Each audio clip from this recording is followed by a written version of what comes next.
આજની ધર્મકથા. પ્રણામ. ખેલ ખરાખરીનો જામ્યો. સાધ્વીજી સરસ્વતીજી, વૃદ્ધ સાધ્વીજી, એમની પાસે કુમુદચંદ્રજી અને દિગંબરોએ રસ્તાની વચ્ચે નૃત્ય કરાવ્યું. એમનો આક્રોશ પૂજ્ય વાદીદેવ સુરી મહારાજ સાહેબ પોતાના નાયક પ્રત્યે ઠલવાયો અને સખત શબ્દોની અંદરમાં એમણે સાહેબની શુભતા, સાહેબની સમાધિ, સાહેબની ધીરતા એ બધાને વખોડ્યા. હવે પરાક્રમ ફોરવવાનો સમય આવી ગયો છે. તમારા ગુરુએ તમને જે ભણાવ્યું એને સાર્થક કરવાનો સમય છે. હવે જો તમે નિર્બળ બન્યા તો તમારું ભણેલું શું કામનું? આવો ટોણો ગચ્છ નાયકને, એ સમયના શ્રેષ્ઠ પુણ્યવંત આત્માને એક સાધ્વીજી ભગવંતે આપ્યો.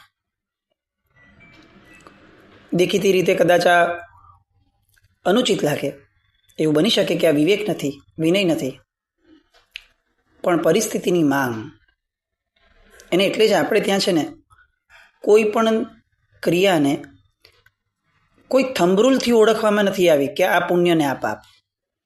આપણે ત્યાં દરેક ક્રિયાને ઔચિત્ય સાથે જોડવામાં આવી છે. તે પરિસ્થિતિની અંદરમાં તે વ્યક્તિઓને તે સમયે ઉચિત જે હોય તે કરવું, એનાથી નક્કી થાય કે આ પુણ્ય હતું કે પાપ હતું. કોઈ એક વ્યક્તિ પૂછવા આવે કે ભાઈ આ વસ્તુ ક્યાં છે, તો સાધક હોય કે સામાન્ય માણસ હોય, એને જુઠ્ઠું ન કહેવાય, એને કેવું છે કે અહીંયા છે. તો એ ન્યાય છે એ સમયનો કે ભાઈ સત્ય બોલવું જોઈએ. પણ અગર કોઈ પૂછવા આવે કે ભાઈ ઓલા પશુ ક્યાં ગયા છે અને ઓલો કસાય છે સામે દેખાય છે, તો એ સમયે સાધકની વિચારધારા એ હોય કે આને કહીશ કે ઓલી બાજુ છે તો એ ત્યાં જઈને એને મારી નાખશે, તો આ ઉચિત નહીં થાય. તો અત્યારની પરિસ્થિતિનું ઔચિત્ય એ છે કે હું જુઠ્ઠું બોલું. એ સમયે જુઠ્ઠું બોલવું એ સત્ય છે. લોકોત્તર માર્ગ એ ઔચિત્યનો માર્ગ છે. લૌકિક માર્ગ એ નિયમનો માર્ગ છે. નિયમ જે નક્કી કર્યો છે શાસ્ત્રએ એ જ પ્રમાણે કરવું, આ લૌકિક માર્ગ. અને લોકોત્તર માર્ગ જે છે એ પરિસ્થિતિના આધારે નક્કી કરાવે. એટલે તમે જુઓ કે આપણે ત્યાં ગીતાર્થને તીર્થંકરની ગેરહાજરીની અંદરમાં નાયક તરીકે મૂકે. આ કેના જેવું છે કે ટ્રાફિક સિગ્નલ એ હંમેશા થંબ રૂલ હોવા જોઈએ, એના આધારે જ ચાલવું જોઈએ આ નિયમ. પણ કેટલીક પરિસ્થિતિઓ એવી આવીને ઊભી રહી જાય કે જ્યારે ટ્રાફિક પોલીસે ઇન્ટરવીન કરવું પડે અને ટ્રાફિક સિગ્નલ ભલે ગ્રીન દેખાડતું હોય તેમ છતાં ટ્રાફિકને જ મેનેજ કરવા માટે, એ સમયના ટ્રાફિકને કંટ્રોલ કરવા માટે ટ્રાફિક સિગ્નલનું ઉલ્લંઘન કરાવડાવવું પડે, એ ગીતાર્થ હતા. અને એ લોકોત્તર માર્ગ, એ ઔચિત્ય. તો આવું ઔચિત્ય એ સમયે સાધ્વીજી શ્રી સરસ્વતીજીના વેણની અંદરમાં શાસ્ત્રકારોએ જોયું. કોઈએ વખોડ્યું નથી. વાત લોકો સુધીમાં પહોંચી. અંદર લોકોને આક્રોશ ઊભો થયો. ધીરે ધીરે લોકો સાહેબ તરફ આવવા લાગ્યા. એમાંય સમજાણું કે સાધ્વીજી ભગવાન પોતે જ સાહેબ પાસે છે, વાદીદેવ સુરી મહારાજ સાહેબ પાસે. એટલે તો બધા ભેગા થયા. શ્રી સંઘ છે, એક ગરિમા છે. બધા ભેગા થયા અને સાહેબને ફરિયાદ કરવા લાગ્યા. હવે સમૂહ વધ્યું. વાદીદેવ સુરી મહારાજ સાહેબની સામે પેલા એક વ્યક્તિ હતું, હવે અનેક લોકો ભેગા થયા અને પોતાનો આક્રોશ ઠાલવે છે કે સાહેબ આવી રીતે કેવી રીતે ચાલે?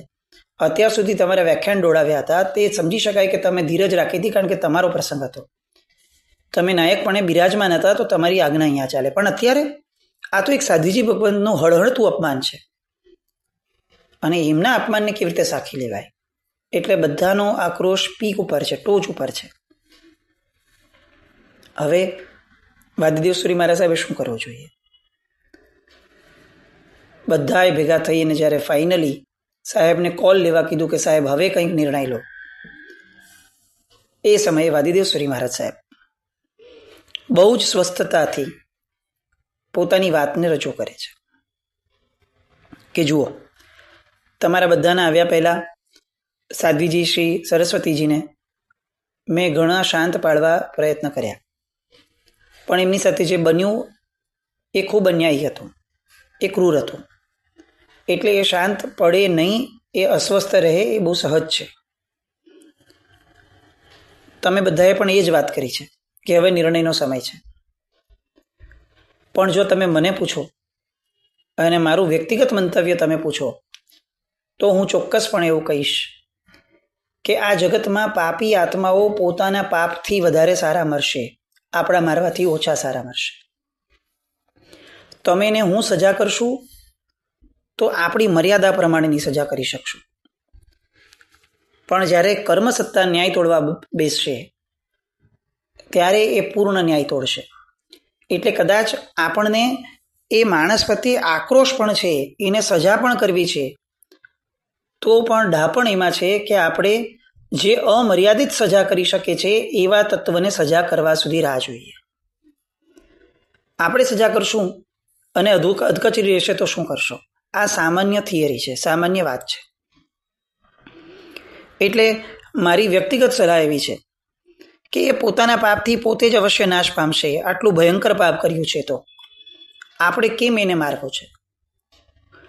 હજી સાહેબ પોતાનું આ વાક્ય પૂરું કરી શકે, પોતાના વિચારને રજૂ કરી શકે, અભિવ્યક્ત કરી શકે એ પહેલાં તરત જ પેલા સાધ્વીજી ભગવાન સરસ્વતીજી એકદમ ઉશ્કેરાયા અને ઉશ્કેરાઈને કઠોર શબ્દોમાં બોલ્યા, આર્યાહ દુર્વિનીતોયમ પતિષ્યતિ નવા પુનઃ ત્વયી ન્યસ્તભરઃ સંઘ પતિષ્યત્યેવ વેતનવત. હે આચાર્ય ભગવંત, પેલો દુર્વિનીત એ તો પોતાના પાપથી પડશે કે નહીં એની ખબર નથી, પણ એટલું નક્કી છે કે જો આમને આમ તમારા ભરોસે સંઘ રહેશે તો નિશ્ચિતપણે આ સંઘ પતન પામશે. અત્યાર સુધી કડવું બોલતા હતા, હવે જે રોકાયું.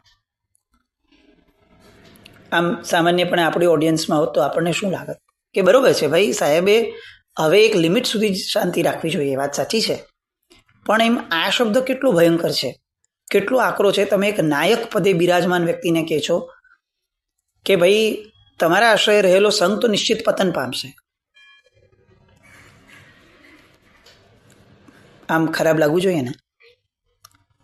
જે મહાત્માએ, જે મહાપુરુષે અન્ય પંથના અનેક લોકોને વાદની અંદરમાં પરાસ્ત કર્યા છે, જેમણે પોતાને કંઈ સાબિત કરવાની જરૂર જ નથી એવું અસ્તિત્વ છે, જેમની પોતાની ક્ષમતાઓ જગત જાણે છે, પોતે પોતાના મુક્તિ શું જણાવે, એવા વ્યક્તિની સામે આક્ષેપ કરાય છે કે સાહેબ તમારા આશ્રય જો હવે આ સંઘ રહેશે તો આ સંઘ નિશ્ચિત પતન પામશે. આમ આપણે વાદીદેવ શ્રી મહારાજ સાહેબની જગ્યાએ હોત ને તો કાચી સેકન્ડે આપણે કહી દીધું હોત કે સારું એક કામ કરો, તો તમારે જેને આશ્રય રાખવો છે રાખી લો, હું છૂટો. કારણ કે આપણો અહંકાર કહેવાય છે અને સાધ્વીજી ભગવાન જે બોલ્યા છે એ ચોક્કસપણે અંદરથી ઘવાય એવું તો છે જ. પણ આ વાદીદેવ શ્રી મહારાજ સાહેબ હતા. વાદીદેવ શ્રી મહારાજ સાહેબે એ સમયે સાધ્વીજી ભગવંતના વેણને પોતાના અંદરમાં પોતાના સ્વમાન સુધી પહોંચવા જ નથી થયું. હવે આમ પણ આ બધા મહાપુરુષો છે ને અહંકાર પ્રેરિત જીવન જીવતા જ ન હોય, એ સ્વમાન પ્રેરિત જ જીવતા હોય. એ આપણા બધા જેવા માણસો હોય કે જે સ્વમાનના નામે અહંકાર પહોંચતા હોય. મારું સ્વમાન ઘવાયું, આવું જ્યારે આપણે બોલ્યા હોય છે ને ત્યારે ટેકનિકલી એકચ્યુઅલી આપણો અહંકાર ઘવાયો હોય છે. પણ આપણે એવું દેખાડવું નથી ને આપણે એવું વિચારવું બી નથી કે હું અહંકારી છું, મારામાં દોષ છે, એવું છતું નથી કરવું. એટલે આપણે એને બહુ સારું રૂપાળું નામ આપીએ છીએ કે મારું પણ સ્વમાન છે, મારું કોઈ અપમાન કરી જાય કેવી રીતે ચાલે. વાદીદેવ શ્રી મહારાજ સાહેબે શ્રી સંઘની અંદરમાં જ્યારે પિનડ્રોપ સાયલન્સ થઈ ગયું, સાધ્વીજી ભગવંતના આવા ઝેર ઓકતા શબ્દો સાંભળીને લોકોને વિમાસણ થઈ કે હવે આ થોડું વધુ પડતું થઈ ગયું છે ભાઈ, આટલો આક્રોશ ન સારો. બરોબર છે કે સાહેબ પોતે એમણે ભોગવ્યું છે, એમણે બહુ જ અપમાન સહન કર્યું છે, પણ નાયકની સાથે વાત કરવાનું ઔચિત્ય તો હોવું જોઈએ. આક્રોશ અને વ્યથા એ બંને પણ જો યોગ્ય શબ્દોમાં ન વર્ણવાય ને તો એમાં વધારો જ કરે છે. આક્રોશ અવ્યવસ્થિત શબ્દમાં એક્સપ્રેસ થયું એનો મતલબ કે સામાન્ય આક્રોશ થશે, અને સામાનો આક્રોશ એ આપણા આક્રોશને વધારનારો જ બને. એટલે ગમે તેવા આક્રોશ સમયે પણ શબ્દ ઉપર સંયમ રાખવો, શબ્દને સંયમિત રાખવા, એની આદત જીવે પાડવી જ પડે. એનો છૂટકો જ નથી. નહીં તો પછી એના બધા માઠા પરિણામ ભોગવવાની તૈયારી રાખવી પડે.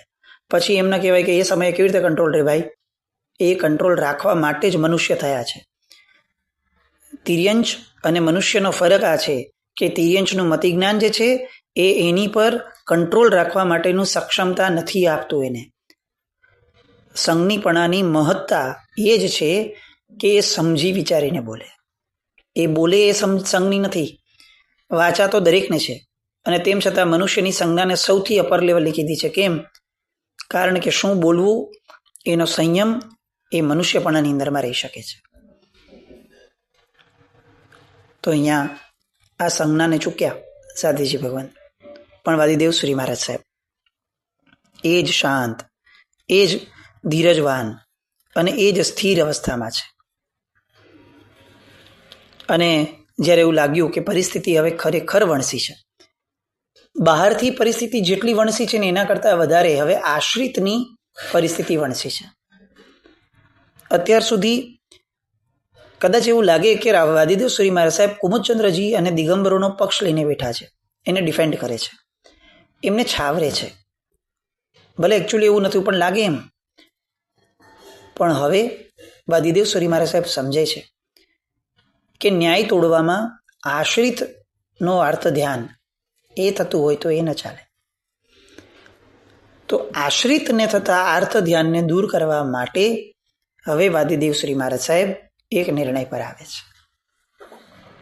ફરી એકવાર, આશ્રિતને થતા આર્ત ધ્યાનને દૂર કરવા માટે વાદીદેવ શ્રી મહારાજ સાહેબ નિર્ણય લે છે. આનો અર્થ શું થયો? કે વાદીદેવ શ્રી મહારાજ સાહેબે પોતાનો સ્વતંત્ર પક્ષ, પોતાની વિચારધારાને ઊભી રાખી છે. મારે યુદ્ધ કરવું છે, હવે હું એને દેખાડી દઉં.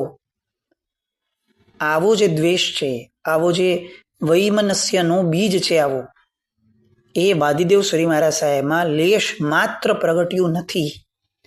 કેમ? કારણ કે આ નિર્ણય પરિસ્થિતિના ઔચિત્યથી લેવાયો છે, પોતાના આક્રોશથી લેવાયો નથી. નેતૃત્વ એ જ માણસ કરી શકે છે કે જે વ્યક્તિ વૈરાગ્યથી વાસિત છે. કારણ કે જેનો રાગ પ્રબળ છે ને એનો દ્વેષ પણ પ્રબળ થાય.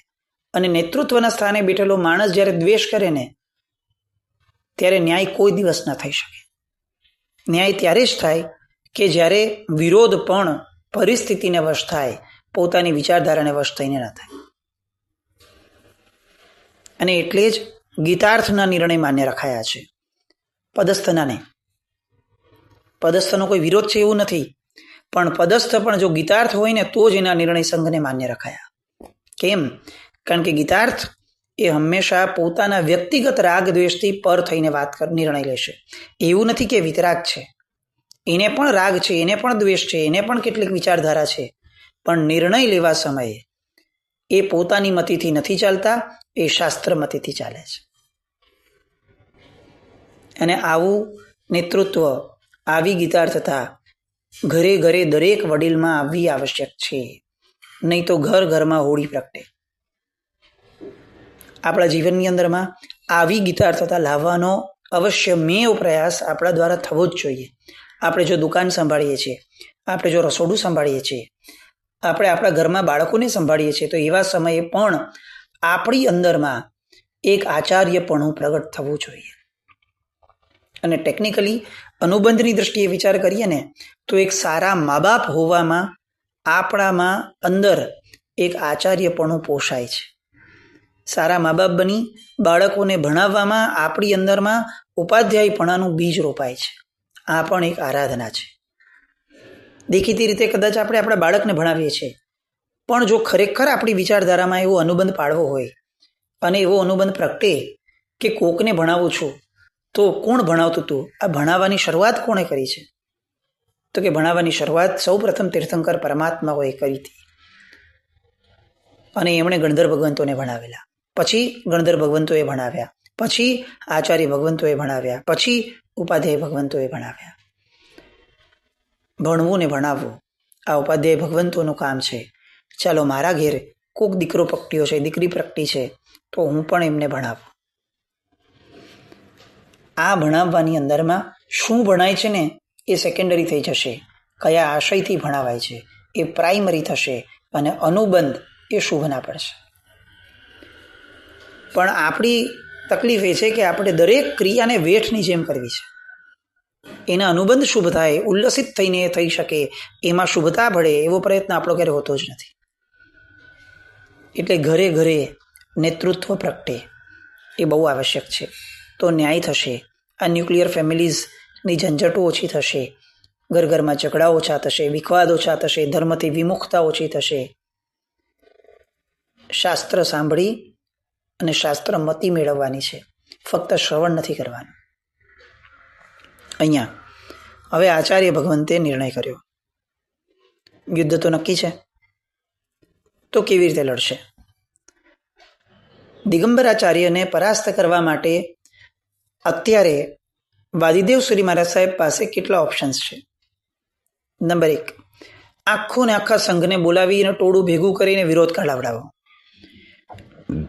રેલી કઢાવડાવો, એમના સ્થાનોએ જઈ અને એમનો હુરિયો બોલાવડાવો, એમના વિરુદ્ધ નારા બોલાવડાવો, એમને ખબર પડવી જોઈએ કે અમારું શક્તિ પ્રદર્શન કેટલું જોરદાર છે. ઓપ્શન નંબર 2, આ મરણ ઉપવાસ પર ઉતરી જાય કેટલાક લોકો કે જ્યાં સુધી માફી નહીં માંગે દિગંબરાચાર્ય ત્યાં સુધી અમે લોકો કોઈ કાળે આને માફ નહીં કરીએ. આ સાંખી શકાય એવું કૃત્ય જ નથી.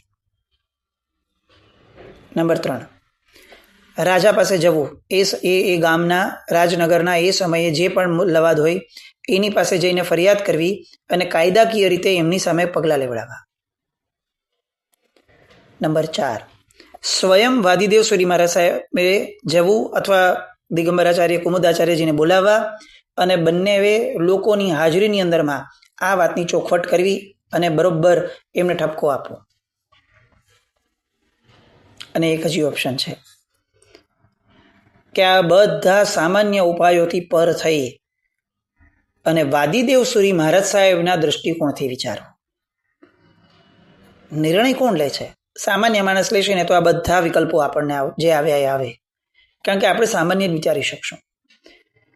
પણ અસામાન્ય માણસ એ ભલે ધીરજ ધારતો હોય, કેટલાય પ્રસંગોની અંદરમાં કદાચ આ વ્યક્તિ રિલાયેબલ ન લાગે એ હદ સુધી ધીરજ ધરાવે છે, પણ જ્યારે એ નિર્ણય લેશે ને ત્યારે એવો નિર્ણય લેશે કે જે કોઈ વ્યક્તિ નહીં લઈ શકે.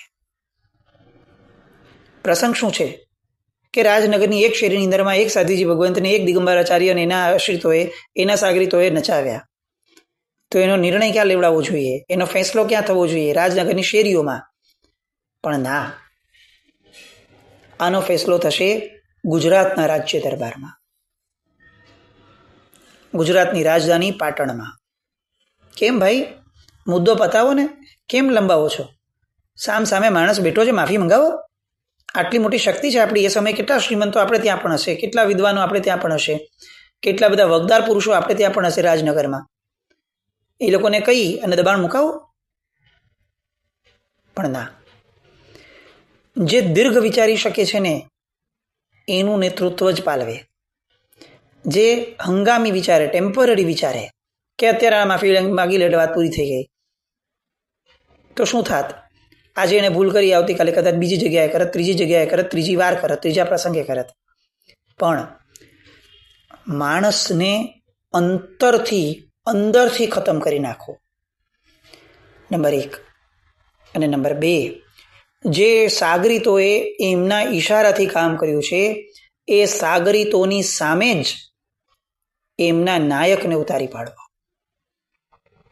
કિસ્સો ખતમ. આ દીર્ઘદ્રષ્ટિ છે, આ દૂરગામી પગલું છે. આ કદાચ ધીરેથી લેવાયો. કેટલાક લોકોને જે એવું લાગ્યું કે પહેલી જ વારમાં આ કરી લેવું જોઈતું તો એમનો વિરોધ પણ નહીં. ધીર પુરુષો હંમેશા ન્યાય તોડે છે.